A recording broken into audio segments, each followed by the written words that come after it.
الله نحمده ونستعينه ونستغفره ونؤمن به ونتوكل عليه ونعوذ بالله من شرور أنفسنا ومن سيئات أعمالنا من يهده الله فلا مضل له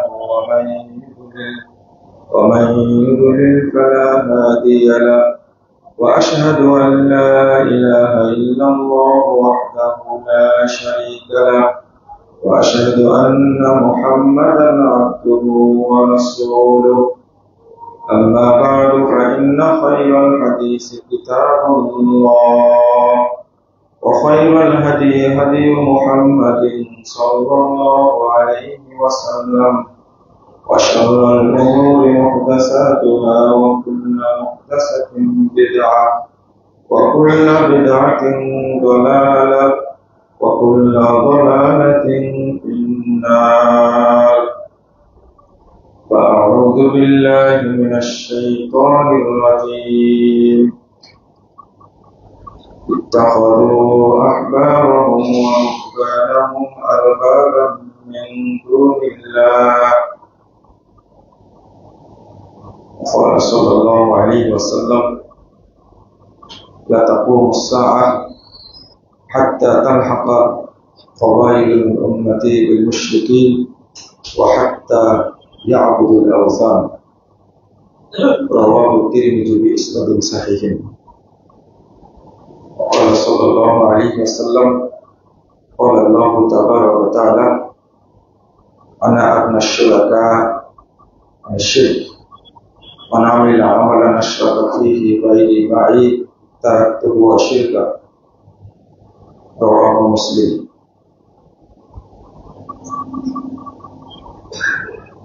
সম্মানিত মুসলিমবৃন্দ, মিশ্রিত আকীদা এবং তার পরিণাম এই বিষয়টা নিয়ে আপনাদের সামনে খুতবায় আলোচনা করব ইনশাআল্লাহ। ওয়া তাওফীকি ইল্লা বিল্লাহ আলাইহি তাওয়াক্কালতু ওয়া ইলাইহি উনীব। মুসলিম জীবনের মূল আসল শ্রেষ্ঠ সম্পদ হল বিশুদ্ধ আকীদা।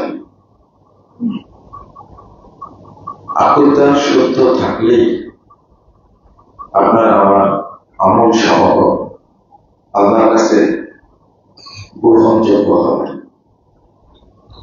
আর আকীদা যদি শুদ্ধ না থাকে আমার আপনার আমল ইবাদত দোয়া কোনো কিছুই আল্লাহর কাছে কবুল হবে না।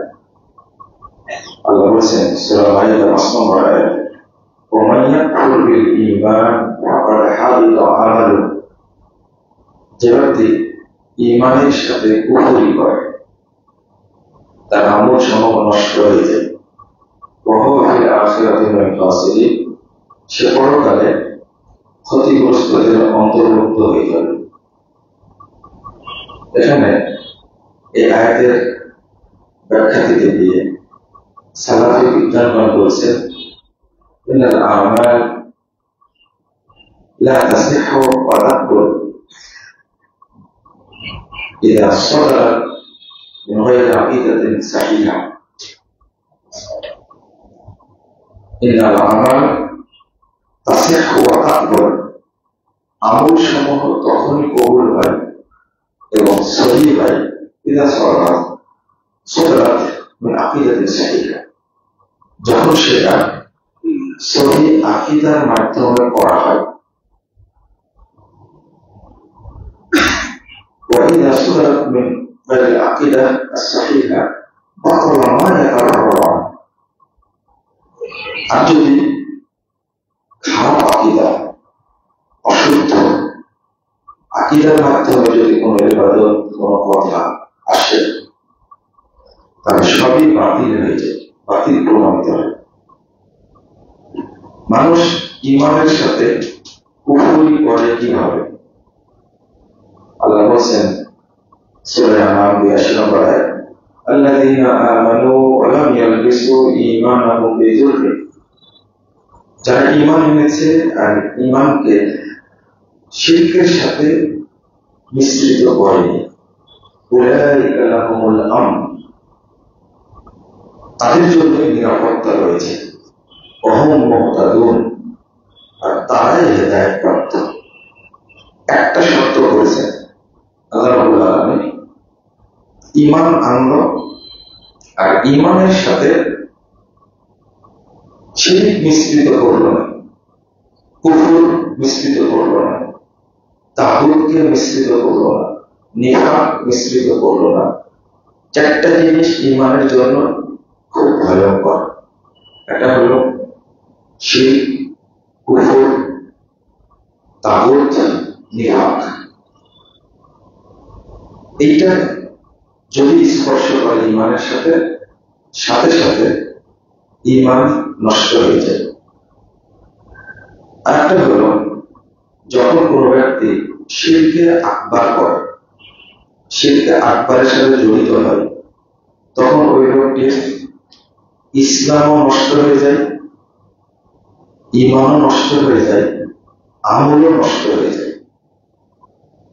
কিন্তু যখন শিরকে আসগার করে, যেমন রিয়া, এটা শিরকে আসগার। তাবিজ ঝোলানো, যদিও অনেকেই বলছেন তাবিজ শরীরের বাধা, এটা শিরকে আকবারের পর্যায়ে পড়ে অনেক সময়। তো যখন শিরকে আসগার হবে, ইসলামটা থাকবে কিন্তু ঈমানও নষ্ট হয়ে যাবে, আবার আমল নষ্ট হয়ে যাবে। তখন মাজার পূজা করা, এটা শিরকে আকবার। আমরা বেশিরভাগ জড়িত শিরকে আকবারের সাথে। এই জন্য মানুষ শিরকে আকবারের সাথে জড়িত হলে তার হুকুম হলো খালিদান মুখাল্লাদান ফিন্নার, মুখরিজুন মিনাল মিল্লাহ। প্রথম কথা, সে ইসলাম থেকে খারিজ হয়ে যায়, বহিষ্কার হয়ে যায়। আর ওই অবস্থায় তওবাবিহীন মারা গেলে সে চিরস্থায়ী জাহান্নামে থেকে যায়। এই ভয়াবহ কাজটা যদি ঈমানের সাথে মিশ্রিত হয়, তাহলে ঈমান তো থাকার প্রশ্ন আসে না। ঈমান অত্যন্ত স্পর্শকাতর বিষয়, খুবই স্পর্শকাতর। ঈমানকে ধরে রাখতে হয়, পরিচর্যা করতে হয়, নবায়ন করতে হয়। আল্লাহ আমাদের উপরে এতটা দয়া করেছেন, রাসূলুল্লাহ সাল্লাল্লাহু আলাইহি ওয়াসাল্লাম বলেছেন, যখন কোন ব্যক্তি ওযু শেষ করে, অন্তত সালাতের জন্য 5 বার ওযু করে। 5 বার যখন ওযু করে, তখন ওযুর পরে একটা দোয়া পড়ে, আশহাদু আল্লা ইলাহা ইল্লাল্লাহ ওয়াহদাহু লা শারীকা লাহু ওয়া আশহাদু আন্না মুহাম্মাদান আবদুহু ওয়া রাসূলুহু। এই যে দোয়াটা আমরা পড়ি, এটা কোনোদিন ভাবে না যে অটো আমাদের ঈমানটা নবায়ন হয়ে যায়। দেখেন, এই দোয়াটার ফজিলত সম্পর্কে রাসূল সাল্লাল্লাহু আলাইহি ওয়াসাল্লাম বলেছেন, যদি ওযুর পরে দোয়াটা পড়ে, ফুতিহাত লাহু আবওয়াবুল জান্নাতিস সামানিয়া, তার জন্য জান্নাতের 8টি দরজা খুলে দেওয়া হয়। ইয়াদখুলু মিন আইয়িহা শা, যে দরজা দিয়ে ইচ্ছা স্বাধীনভাবে জান্নাতে প্রবেশ করতে পারে। সালাত কিন্তু এখনো পড়েনি, শুধু ওযুটা করে এই দোয়াটা পড়েছে। কিন্তু হাদিসে এরকম বর্ণনা নাই যে কেউ 5 ওয়াক্ত সালাত পড়লে আল্লাহ তার জন্য জান্নাতের 8টি দরজা খুলে দেবেন, এরকম ফজিলত নাই। কেউ যদি সিয়াম পালন করে, এরকম দলিল নাই তার জন্য আল্লাহ 8টি দরজা খুলে দেবেন জান্নাতে, নাই। একটি দরজা, রাইয়ান। কেউ যদি হজ করে, আল্লাহ তার জন্য জান্নাতের 8টি দরজা খুলে দেবেন, এটা কিন্তু নাই। কেউ যদি যাকাত দেয়, তার জন্য আল্লাহ জান্নাতের 8টি দরজা খুলে দেবেন, এটা কিন্তু নাই। কিন্তু ওযু করে যদি কেউ দোয়াটা পড়ে, আল্লাহ তার জন্য জান্নাতের 8টি দরজা খুলে দেবেন। সালাত পড়েননি এখনো, এর মূল কারণটা কি? আপনি যখন পড়েন এই দোয়াটা, কেন? রহস্যটা হলো আপনি ফজরে পড়েছিলেন একবার, ফজর থেকে জহর হওয়ার মাঝখানে হয়তো আপনার ইমানটা নষ্ট হয়ে গেছে, ইমানটা সেকেন্ডের মধ্যে নষ্ট হয়ে যায়। কিন্তু জহরের টাইমে ওযু করে যখন আবার বললেন আশহাদু আল্লা ইলাহা ইল্লাল্লাহ ওয়াহদাহু লা শারীকা লাহু ওয়া আশহাদু আন্না মুহাম্মাদান আবদুহু ওয়া রাসূলুহু, তখন কিন্তু ঈমান নবায়ন হয়ে গেল। আলহামদুলিল্লাহ। মানে আল্লাহ আপনাকে কিভাবে ঈমানের সাথে রাখতে যাচ্ছেন, এটা আল্লাহর প্রশংসা করা উচিত। আপনি বুঝতেই পারছেন না আল্লাহ কিভাবে আমার ঈমানকে রক্ষা করতে চাচ্ছেন। আবার জহর থেকে আসরের মধ্যে ঈমান চলে গেছে, আপনার চলে গেছে। কত খারাপ কাজ আমরা করি, ঈমানে থাকার কথা, কিন্তু আসরের সময় ওযু করার সময় ওযুর পরে আবার বলছি আশহাদু আল্লা ইলাহা ইল্লাল্লাহ ওয়াহদাহু লা শারীকা লাহু ওয়া আশহাদু আন্না মুহাম্মাদান আবদুহু ওয়া রাসূলুহু, আমার ঈমানটা চলে আসলো। যদি এইভাবে আপনি চিন্তা করেন তাহলে স্পষ্ট হবে যে আল্লাহ আপনাকে কত ভালোবেসে এমনিতেই ঈমানটাকে ধরে রাখার জন্য আল্লাহ আপনার উপরে রহমত করেছেন। যদি এই ঈমানটা ধরে রাখতে না পারেন তাহলে আপনার কিছুই থাকলো না। আল্লাহ রাব্বুল আলামিন বলছেন, সাবধান করে দিয়েছেন, ওমা ইউমিনু আকতারুহুম বিল্লাহ ইল্লা ওয়া হুম মুশরিকুন।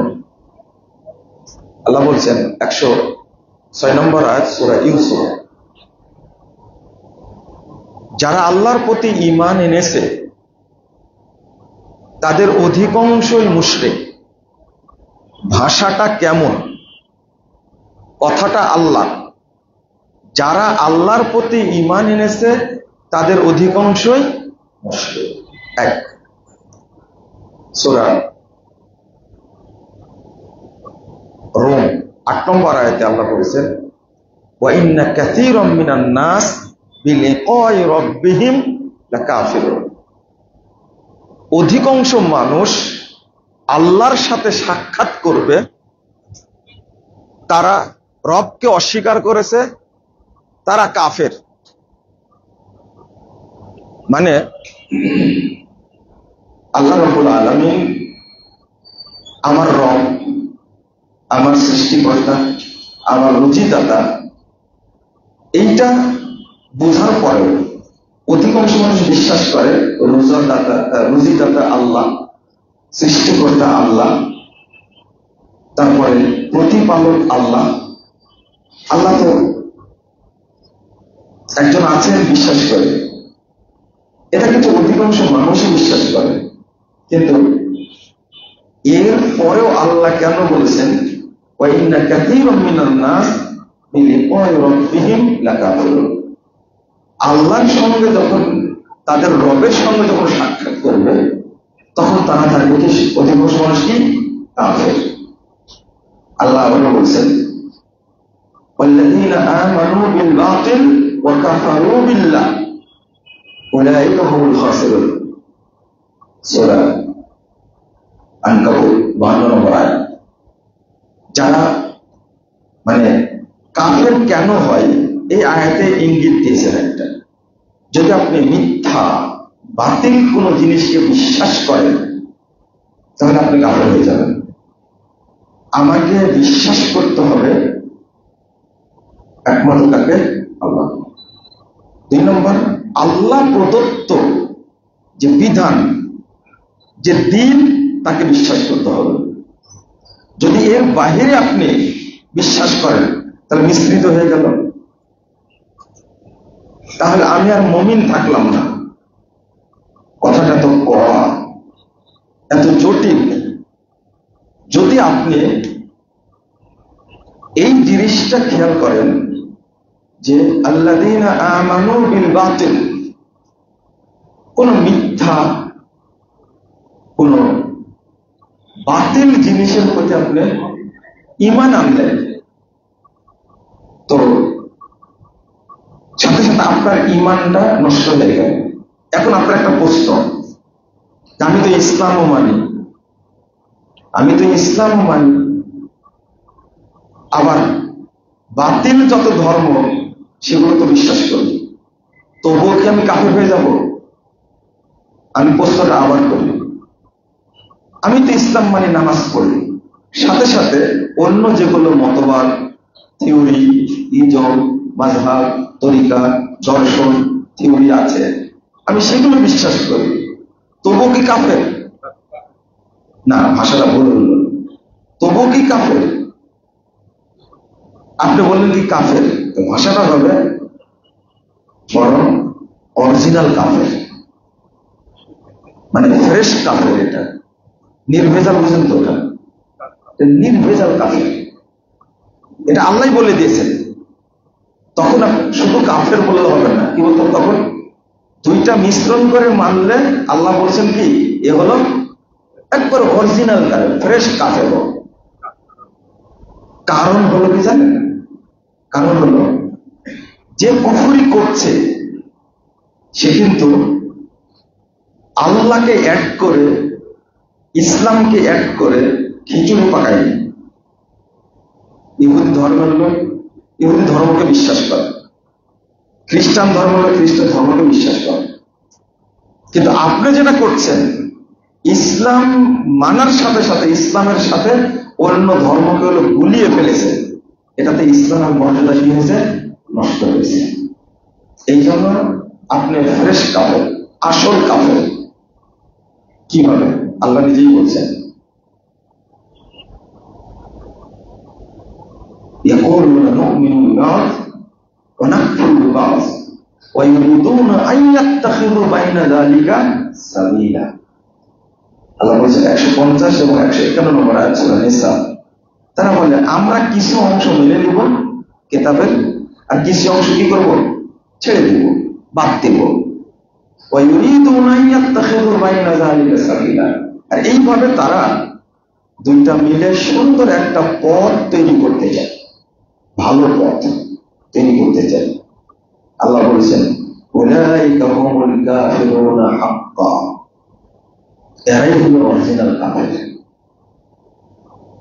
আপনি মিশ্রিত করলেন কেন? এই সুযোগটা কে দিল? আল্লাহ না বলে দিয়েছেন সূরা আলে ইমরান 19 নম্বর আয়াত, ইন্নাদ দীনা ইনদাল্লাহিল ইসলাম। আল্লাহ বলে দিয়েছেন ওয়া ইয়াবতাগি গায়রাল ইসলামি দীনা ফালাই ইউকবালা মিনহু ওয়া হুয়া ফিল আখিরাতি মিনাল খাসিরিন। সূরা আলে ইমরান 85 নম্বর আয়াত। আল্লাহ বলেছেন সূরা সফ 9 নম্বর আয়াত, 3 জায়গায় এই আয়াতটা এসেছে। ওয়াল্লাযী আরসালা রাসূলাহু বিল হুদা ওয়া দীনিল হক লিইয়ুযহিরা আলা দ্বীনি কুল্লি। আল্লাহ রাসূলকে পাঠিয়েছেন কেন? হক দিয়ে, কিতাব দিয়ে পাঠিয়েছেন কেন? লিইয়ুযহিরা আলা দ্বীনি কুল্লি, যত দিন প্রচলিত আছে, যত ধর্ম প্রচলিত আছে সবগুলোকে বাতিল করে ইসলামকে বিজয় করার জন্য। তারপরে দুইটাকে মিলালেন কেন? একটা বিষয় এখানে, আমরা তাওহীদটাকে শুধু আল্লাহর ক্ষেত্রে খাস করি, কিন্তু আরেকটু বুঝতে হবে, সেটা হলো আল্লাহকে যেমন রব হিসাবে মানি, তেমনি আত-তাওহীদ ফিদ দ্বীন, দ্বীনের ক্ষেত্রে তাওহীদটা কি? দ্বীনের ক্ষেত্রে তাওহীদটা কি? দ্বীনের ক্ষেত্রে তাওহীদ হলো সমস্ত দ্বীনকে বাতিল করে দিয়ে শুধু ইসলামকে মেনে নেওয়া, এটা দ্বীনের ক্ষেত্রে কি? তাওহীদ। একটা হলো তাওহীদ ফির রিসালা,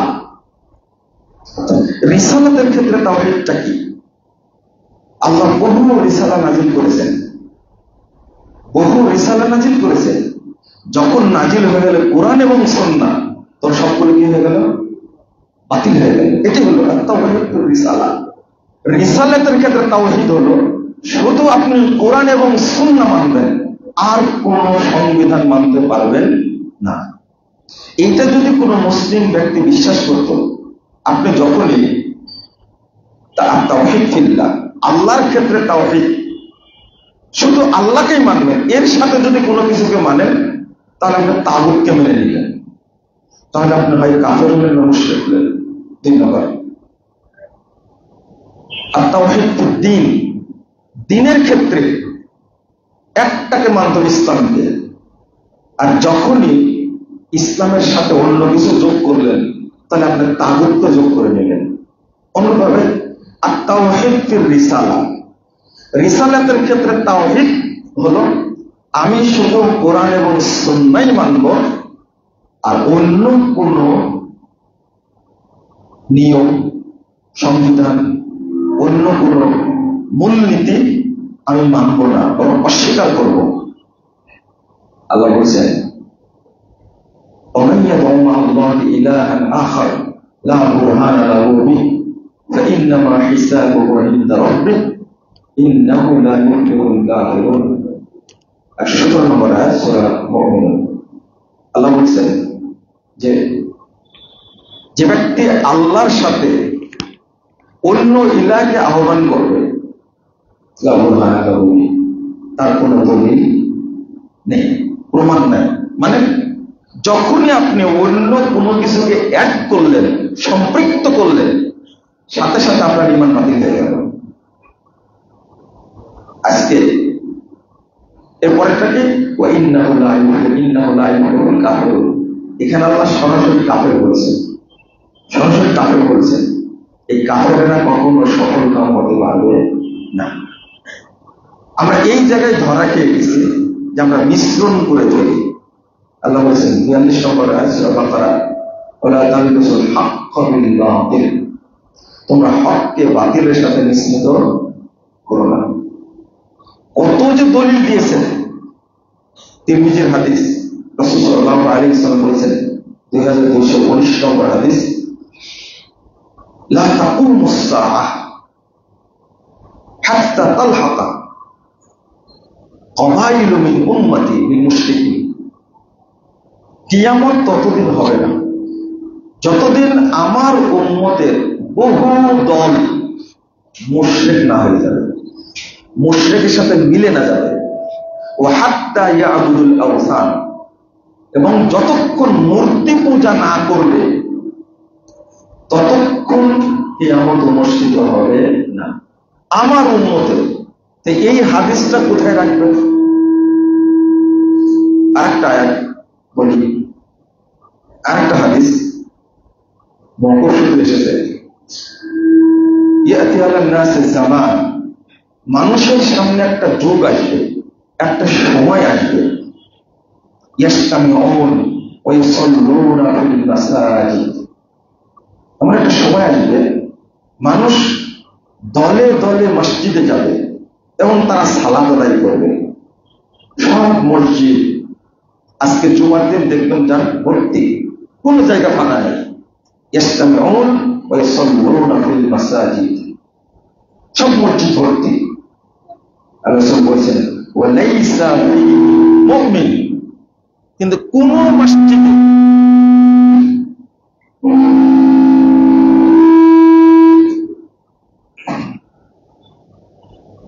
সাউন্ড বক্সটা খুব সমস্যা করছে। একটা আশ্চর্যজনক ব্যাপার বলছেন যে কোন মসজিদে একজন ইমানদার খুঁজে পাওয়া যাবে না। মুসল্লি আছে কিন্তু কি নাই? ইমানদার নাই। আপনারাই বলেন ইমানবিহীন কোন ইবাদত কি কবুল হবে? সালাত করছে কিন্তু কি নাই? ইমানদার নাই। তাহলে এরা কারা? এরা এরা ও 1 নম্বরে মুশরিক, 2 নম্বরে কাফের, 3 নম্বরে মুনাফিক। কারণ আয়াতগুলো দ্বারা বোঝা যায় যে নামে মুসলিম থাকবে, নামাজ পড়বে, কিন্তু কি তারা মুশরিক, তারা কাফের। এই যে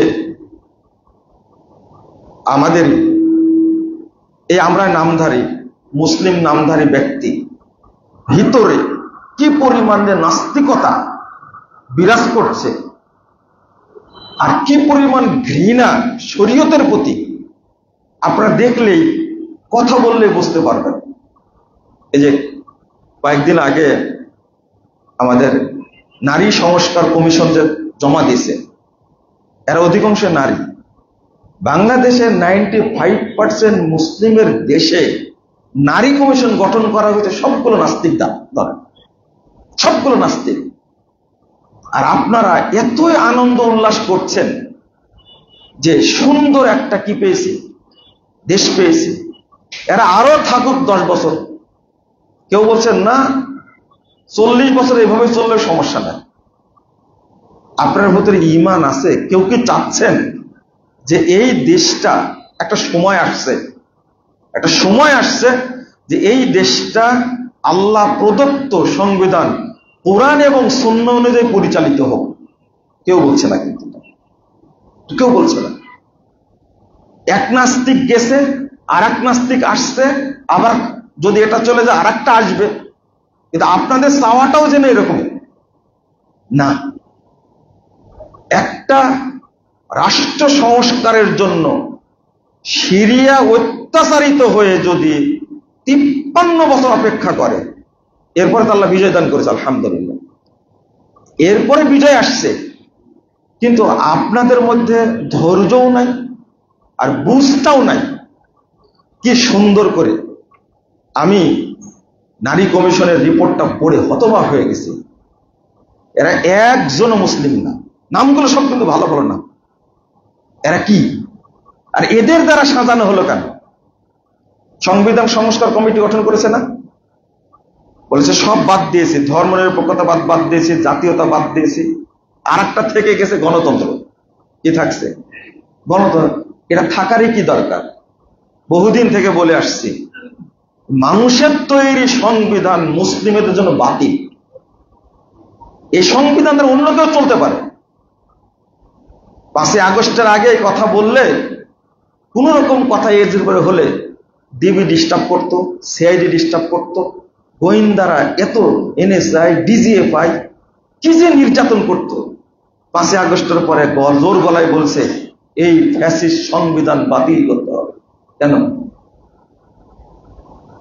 সংবিধান তৈরি করার অধিকার কোন মানুষের না। মানুষ সৃষ্টি করেছেন আল্লাহ, সংবিধান দিয়েছেন কে? আল্লাহ। আল্লাহর সংবিধান অনুযায়ী চলবে। একটা স্লোগান প্রচলিত আছে, যেটা হলো আল্লাহর আইন চাই, সৎ লোকের শাসন চাই। আর একটা হলো আর একটা কি, আল কোরআনের আরো ঘরে ঘরে যাবে। হ্যাঁ, এইটা একটা।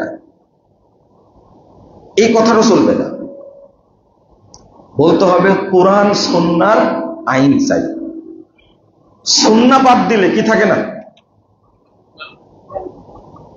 সুন্নাহ বাদ দিলে ইসলাম থাকে? কথাটা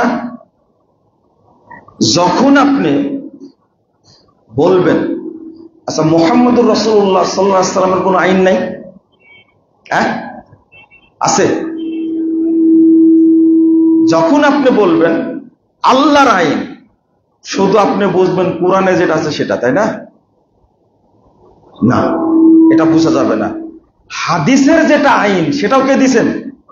আল্লাহ দিছেন। আপনাকে বিশ্বাস করতে হবে যে রাসূলুল্লাহ সাল্লাল্লাহু আলাইহি ওয়াসাল্লাম কোনো কিছুই নিজে ইচ্ছা করে দেননি। আরে দাড়ির নিচে এক চুল্লু পানি দিবেন ওযুর সময়, মুখ ধৌত করে এক চুল্লু পানি দাড়ির নিচে দিবেন, এইটাই আল্লাহর নবীর সাহস নাই। সাহাবীরা জিজ্ঞেস করছেন যখন, ভাবখানা এরকম, রাসূল সাল্লাল্লাহু আলাইহি ওয়াসাল্লাম দাড়ির নিচে পানি দিয়ে বলছেন হাকাযা আমারানি রব্বি আযজা ওয়া জাল। সাহাবীরা, এইভাবে দাড়ির নিচে দেওয়ার জন্য আমার রব আমাকে নির্দেশ দান করেছে। এই এতটুকু পানি দাড়ির নিচে দিবেন, এইটাও নিজের ক্ষমতা নাই। তো আমাদের যে অবস্থানটা সেটা হলো, আপনি যদি এই তাগুতকে মেনে নেন তাহলে ঈমানের সাথে মিশ্রিত করে ফেললেন। আর এমন সুন্দর একটা কাজ করছেন তারা, মোল্লারা যেন সন্তুষ্ট থাকে, আর নাস্তিকরা যেন সন্তুষ্ট থাকে, আর সাধারণ লোকও যেন সন্তুষ্ট থাকে। তাতে কি হবে? সুন্দর একটা পথ বের হবে।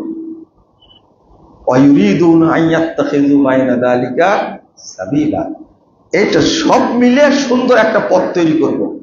আল্লাহ বলছেন উলাইকা হুমুল কাফিরুনা হাক্কা। আপনি ভাবতে পারেন যদি আজকে সঠিকটা প্রচার না হয়, মনে রাখবেন বাংলাদেশে কোনো আহলে হাদিস মসজিদ থাকবে না। আপনারা তালেবানের মতো রাষ্ট্র চান, তাই না? সবাই রেডি যে আমরা তালেবানের মতো একটা রাষ্ট্র চাই। করেন রাষ্ট্র, জেনে নেন তালেবানদের কি অবস্থা। এই সুফি তালেবানেরা 600 আলেমকে, আহলে হাদিস আলেমকে হত্যা করেছে আফগানিস্তানে। 600, প্রায় 1200 মাদ্রাসা মসজিদ বন্ধ করে দিয়েছে। আহলে হাদিস মাদ্রাসা মসজিদ একটাও নাই, সব বন্ধ করে দিয়েছে।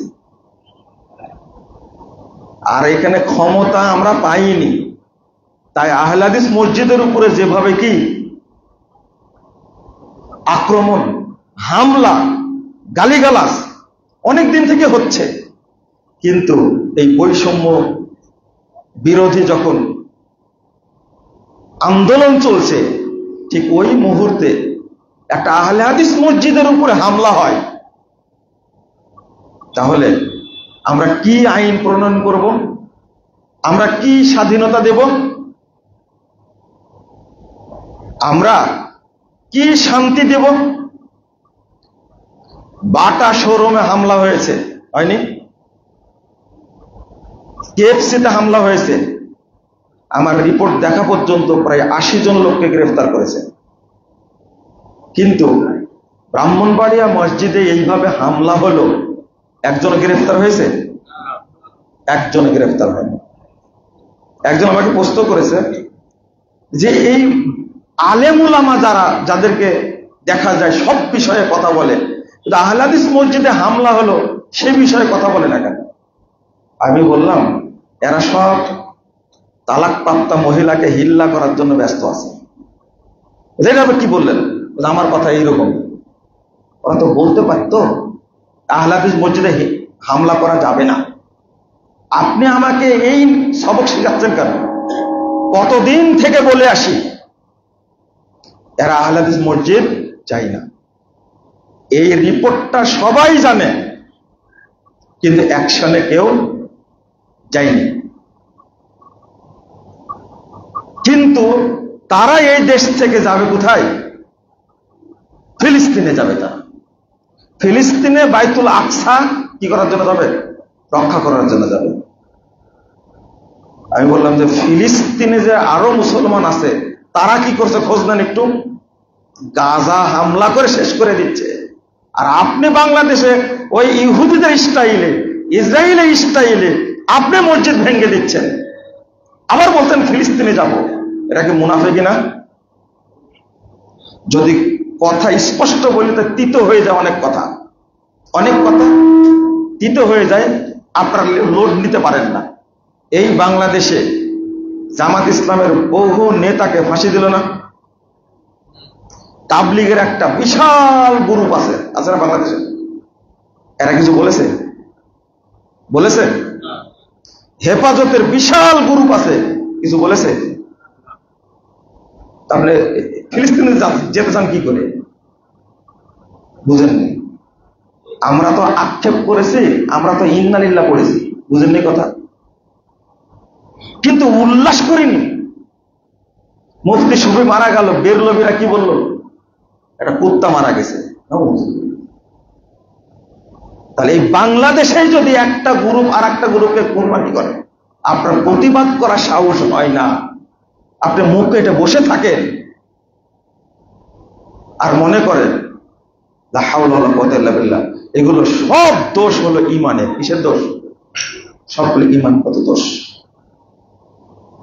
যারা বলে আহলুল হাদিসরা এরা হলো জারজ সন্তান, এই সন্তান বলে এদেরকে পয়দা করে গেছে ইহুদিরা। কারা পয়দা করে গেছে? ইহুদিরা। আপনি কি মনে করেন তারা মুসলিম? তারা মুসলিম মনে করেন আপনি? যারা মসজিদ ভাঙ্গে তাদেরকে যদি মুসলিম মনে করেন, আপনি কি মুসলিম? আপনি কি মুসলিম? প্রশাসন কি করছে দেখার বিষয় নাই, আমি কি করছি সেটা হলে দেখার বিষয়। প্রশাসন করবে না। আমরা ধর্ম উপদেষ্টাকে চিনি, ধর্ম উপদেষ্টা চাইলে ওই হামলা বন্ধ করতে পারে না। হেফাজতের মহাসচিবের বাড়ি হলো ব্রাহ্মণবাড়িয়া, তিনি কি উদ্যোগটা নিয়েছেন? আজ থেকে সমস্যা হচ্ছে এই মসজিদ নিয়ে, কায়েম করেন, ইসলামী রাষ্ট্র কায়েম করেন, আপনারাই কায়েম করেন। আমি মাঝে মাঝে বলি আহলে হাদিস দ্বারা কিছু হবে না, আশা করেন না।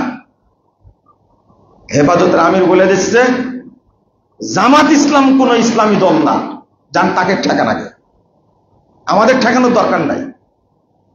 হেফাজত কি চরমুনায় কি বলছে? এগুলো সব প্রতিপালন করছে সন্ত্রাসী।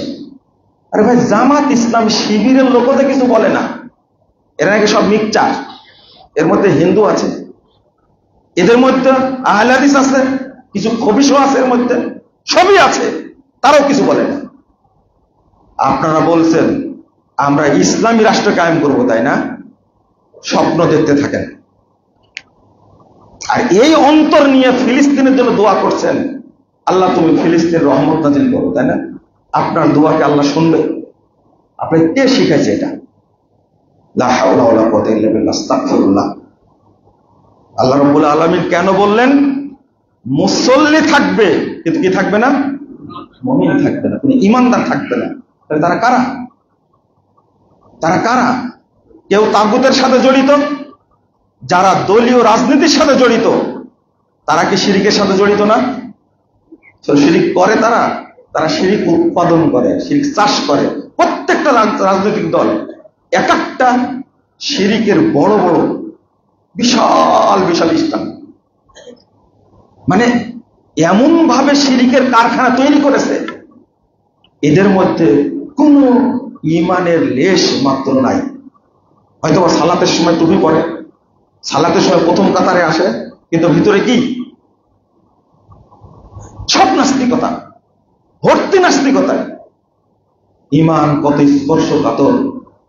যদি কোনো ব্যক্তি না জানে এই কথা, আইন আল্লাহ, আল্লাহ কোথায়, এরা যদি বলতে না পারে, সে কি মুসলিম? বলেন তো আল্লাহ কোথায়? আল্লাহ কোথায়? আরশে। উত্তরটাকে সবাই দিলেন তো নাকি? আল্লাহ কোথায়? শুধু এই কথাটা জেনে, আল্লাহ কোথায় এটা যদি কেউ বলতে না পারে, শুধু আজকে না, বহুদিন আগে ইমাম বুখারী বলছেন ওই ব্যক্তি কাফের। সরি, ইমাম আবু হানিফা বলছেন ওই ব্যক্তি কি? কাফের। যে বলতে পারে না আল্লাহ কোথায়, আহলে হাদিস ছাড়া বাংলাদেশের কোন দল, কোন মানে গোষ্ঠী এই কথা বলতে পারে আল্লাহ কোথায় আছে? এখন পর্যন্ত এই উত্তর খুঁজে পাইনি। অথচ ইমাম আবু হানিফার ভাষায় যে ব্যক্তি জানে না আল্লাহ কোথায়, সেটি কাফের। কাফের, নাউযুবিল্লাহ। ইমাম ইবনে বাজ রাহিমাহুল্লাহকে প্রশ্ন করা হয়েছিল, মাইয়া আতাকিদু আন্নাল্লাহা ফি কুল্লি মাকান হাল ইউসাল্লা খালফা। যে ব্যক্তি বিশ্বাস করে আল্লাহ সর্বত্র বিরাজমান, তার পিছনে কি নামাজ হবে? আপনারা পড়েন তো। তিনি বলছেন মাইয়া আতাকিদু আন্নাল্লাহা ফি কুল্লি মাকান ফাওয়া দাল্লুন মুদিল্লুন কাফিরুন। যে বিশ্বাস করে আল্লাহ সর্বত্র বিরাজমান, সে পথভ্রষ্ট, সে মানুষকে পথভ্রষ্ট করে, সে কাফের। লা ইউত্তাখাযু ইমামা, তাকে ইমাম বানানো যাবে না। ওয়ালা ইউসাল্লা খালফা, তার পিছনে নামাজ হবে না। আমরা পড়ছি। শুধু এই আকীদা যদি এইরকম হয়, এত ভয়ানক যদি হয়, আপনি বলেন দেখি যে আমার সালাত কবুল হচ্ছে কিনা, আমার আমল কবুল হচ্ছে কিনা। আপনি আপোষ কার সাথে করবেন? আপোষটা কার সাথে করবেন? আজকে ইন্ডিয়ার যে অবস্থা, কাশ্মীরের যে অবস্থা, ফিলিস্তিনের অবস্থা, সিরিয়ার অবস্থা, তাদের অবস্থার জন্য আমরা কিছু করতে পারি না, অর্থ দিতে পারি না, যেতে পারি না। কিন্তু যারা অর্থ দেয় তাদেরকে গালিগালাজ করছি, তাই না? সবচেয়ে গালি দিচ্ছে কাকে? সৌদি আরবকে, তাই না? সৌদি আরবকে গালি দিচ্ছেন, তাই না? কত বড় মুনাফিক আপনি চিন্তা করেন। আপনি দুলাভাই বানাইছেন কাকে? এরদোগানকে। আর শিয়া ইরানকে বানাইছেন, হিজবুল্লাহকে বানাইছেন। সবচেয়ে বড় মুনাফিক হলো এরদোগান একটা, আপনি জানেন? তার রাষ্ট্রের ভিতর দিয়ে খুব সুন্দরভাবে তেল আসার ব্যবস্থা করে দিয়েছে তুরস্ক। ওই আপনার দুলাভাইতে কিছু বলেনি? আপনি বুঝেন না কেন এটা? মাসফর গাজা গেলেন সবাই, আসলে ফিলিস্তিনের জন্য গেছিলেন না সৌদি আরবকে গালি দেওয়ার জন্য গেছিলেন? সৌদি আরবকে গালি দেওয়ার জন্য গেছিলেন। আপনি ফিলিস্তিনের জন্য কি করেছেন? আমি সবগুলোর মূল কথা হলো যে ইমানে সমস্যা। সৌদি আরব আল আকসা ফান্ড গঠন করেছে, সৌদি আরব জেরুজালেম ফান্ড গঠন করেছে। দুই ফান্ডে প্রতি বছর যে টাকা দেয়, 18 সালে টাকা দিয়েছে কত? $500 বিলিয়ন। আপনি কি দিয়েছেন? আপনি কি এগুলো সম্পর্কে কিছু জানেন? বাংলাদেশের এই খুদ খাওয়া এই মিডিয়া যে মিথ্যাচার করে, সারাক্ষণ এই ইরানের পক্ষে, হিজবুল্লাহর পক্ষে, হুতির পক্ষে, বাশার আল আসাদের পক্ষে গান গাই, অথচ কাউকেই চিনে না। এই হামাসকে 1987 সালে 14 ডিসেম্বর যখন গঠন করে হামাস, তখনই সৌদি আরব হামাসের সদর দপ্তর করে দিয়েছিল দুইটা, একটা রিয়াদে আর একটা হলো জেদ্দাতে। আজকে হামাসকে ভালোবাসে না কেন? হামাস এখন বন্ধু হয়ে গেছে হিজবুল্লাহ, হামাস এখন বন্ধু হয়েছে ইরানের, যে ইরান হারামাইনকে দখল করতে চায়। আপনি বুঝবেন না, এই হামাস হলো ইখওয়ানি, তারা সৌদি বিদ্বেষী। এরপরেও সৌদি চেষ্টা করেছে, কিন্তু হয়নি। ফাতাকে লাগান না, হামাসের ইতিহাসও জানি না, ফাতার ইতিহাসও আমরা জানি না, যার কারণে সৌদি আরব গালি দিচ্ছি। কিন্তু খুব কষ্টের বিষয়, এই যে সৌদির প্রিন্সকে জুতা পরায়া, সালমানকে আপনারা পুষ্পতুল্যকে বানায়া যেভাবে ব্যঙ্গ করলেন, 30 লক্ষ বাঙালি থাকে, প্রায় 20,000কে ধরেছে। ভবিষ্যৎ কি হবে? আপনি সৌদি আরবে কিছু করতে পারবেন? স্বপ্ন দেখেন আপনি। আমেরিকার সাহস নাই, চীনের সাহস নাই, রাশিয়ার সাহস নাই, আর আপনি কি করবেন সৌদি আরবে? এরা কারা করেছে এগুলো? এরা কারা করেছে? এদের ব্যাপারে কোনো ব্যবস্থা নেয়নি। আপনি তাওহীদের দেশ হিসাবে আপনার হিংসা বেশি। আমি কি বলেছি সৌদি আরবের শাসকরা ফেরেশতা? তারা অপরাধ করে না? আর সেখানে হারামাইন আছে, সেটা মুসলিম একমাত্র তাওহীদের দেশ হলো সৌদি আরব। ইব্রাহিম আলাইহিস সালামের দেশ সৌদি আরব, মুহাম্মদুর রাসূলুল্লাহ সাল্লাল্লাহু আলাইহি সাল্লামের দেশ সৌদি আরব, নবী ইসমাইলের দেশ সৌদি আরব। সেখানে কাবা আছে, আল্লাহর কত নিদর্শন আছে, তার প্রতি ঈমান আনাটা ফরজ। আর আপনি তার প্রতি এত উৎসাহ, আপনার ভিতরটা আপনার ইবলিস শয়তানের কারখানা, আপনি কিছু বুঝেন না। আল্লাহ আপনাকে হেদায়েত দান করুন। বারাকাল্লাহু ফিকুম ওয়া জাযাকুমুল্লাহ খাইরান। আমরা দোয়া করব ফিলিস্তিনি ভাই বোনদের জন্য, আল্লাহ রাব্বুল আলামিন যেন তাদেরকে মুক্তি দান করেন। ইসরায়েলকে যেন আল্লাহ ধ্বংস করে দেন, ইহুদিদেরকে যেন আল্লাহ ধ্বংস করে দেন। আমিন। দোয়া একদিন কবুল হবে ইনশাআল্লাহ, কবুল হবে ইনশাআল্লাহ। আল আকসা আমাদেরই থাকবে ইনশাআল্লাহ। ফিলিস্তিন মুসলিমদের রাষ্ট্র, মুসলিমদেরই থাকবে। এখান থেকে ইহুদিরা বিতাড়িত হবে ইনশাআল্লাহ। আমরা দোয়া করব ইনশাআল্লাহ, আল্লাহ একদিন কবুল করবেন। আল্লাহ যেন কবুল করেন, আল্লাহ যেন সকল মুসলিমকে হেফাজত করেন। ধৈর্য ধারণ করার জন্য বলছে ইন্ডিয়ার মুসলিম ভাইদেরকে, ধৈর্য ধারণ করুন। এই মোদি একদিন ধ্বংস হবে ইনশাআল্লাহ, বিজেপি একদিন ধ্বংস হবে, এটা টিকতে পারবে না ইনশাআল্লাহ। কাশ্মীরে একদিন বিজিত হবে ইনশাআল্লাহ। এই ইমানের উপরে কথা বলার মূল কারণ হলো, আমার ইমানটা পরিষ্কার না থাকলে আমার দোয়া আল্লাহ কবুল করবে না। জাযাকুমুল্লাহ খাইরান।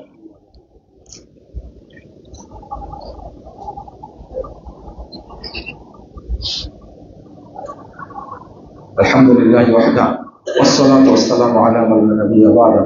আল্লাহুম্মা সাল্লি আলা মুহাম্মাদ ওয়া আলা আলি মুহাম্মাদ কামা সাল্লাইতা আলা ইব্রাহিম ওয়া আলা আলি ইব্রাহিম ইন্নাকা হামিদুম মাজিদ। আল্লাহুম্মা বারিক আলা মুহাম্মাদ ওয়া আলা আলি মুহাম্মাদ কামা বারাকতা আলা ইব্রাহিম ওয়া আলা আলি ইব্রাহিম ইন্নাকা হামিদুম মাজিদ।